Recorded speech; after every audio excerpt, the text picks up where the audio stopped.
All right, this is Marlena Marie, and I am back with more videos on the mac and cheese world. I'm sorry that it took me so long. I kind of got distracted and forgot that I was even doing this project. So I am going to be working on a bit more on the city as well as the structure today for this video. So I was going with, based off of the images, looking at a more Victorian era. I was deciding if it was going to be landlocked or coastal. I was thinking maybe on a river rather than coastal, and it took me a moment, but then I was like, okay, so let's focus down on the world. We're gonna just say it that it's just this city, so we're not gonna name the city, because most people that live in a city, they don't really call it like, oh yeah, you know, I'm in New York because I live in New York. And then I tried to figure out what city I wanted to kind of base it off of, and then I decided Boston, because Boston is a really cool city, and I think it would be a really interesting heist city. So based off of Boston, I started then looking into some specific research just to make sure of like the structure and the way that it was based off of like other things. If I wrote it, I would do way more on this, but just as a reference, Boston is a coastal town on a river, on a bay, right next to the Atlantic. So there are going to be separate neighborhoods because that's the way that Boston is set up, with a central district and then wilderness outside of the immediate city. There are winding streets. If you've ever been to Boston, you would know that. There's public transportation like trains, and I was thinking something like streetcars in this specific fantasy world. But just like Boston, this is going to be a port town. There's going to be a big hub for culture, and it's going to be a walking city. It's not going to be a like individual cars, people moving on in their own vehicles. Like everyone is gonna be walking, biking, stuff like that. Just because it's a port town, it's also going to have maybe some of the big name institutions and schools.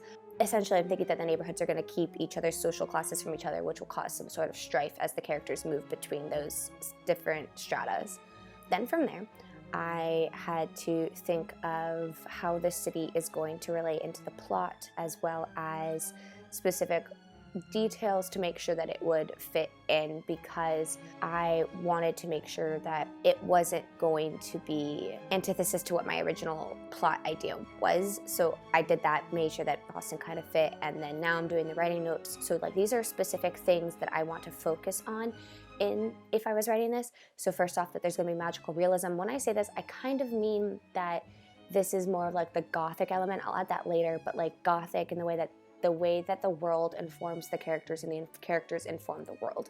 Also, I was saying that T and J have lived in the city forever, so they know this city like the back of their hand, which then leads into the idea of the gothic. So like there will be ghosts of their past that they would recognize, and because their memories are missing, they don't recognize why those things are there. So the ghosts of their past, actual memories that they can't fathom or touch in a tangible sense. So like these are things that they see but they don't really know. All of that specific information would drive the way that the city looks, as well as how the characters interact with that city, and it informs the entire world.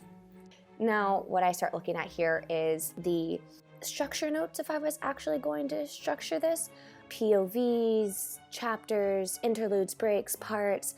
So when I decide these things, I start looking at the numbers or the sort of replications that I have within the world already. So I'm deciding there's going to be 4 parts. 4 parts, why? Because I decided there's 4 kind of elements to the magic. So ghost, deception, breaking, healing.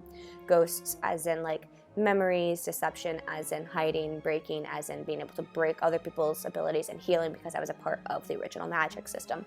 10 chapters in each part is kind of like just a rough draft. I don't know if that's going to stay the same, but it was basically 5 for each POV. Well, 1 POV is T, 1 POV is J. Then there'll be interludes. These interludes will be either between the parts or before the first part, and then between all the other parts, which would explain the memories and small little scenes that would build the world more.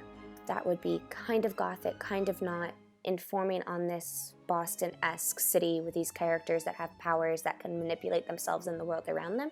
So the heist would then be both psychological and actually tangible.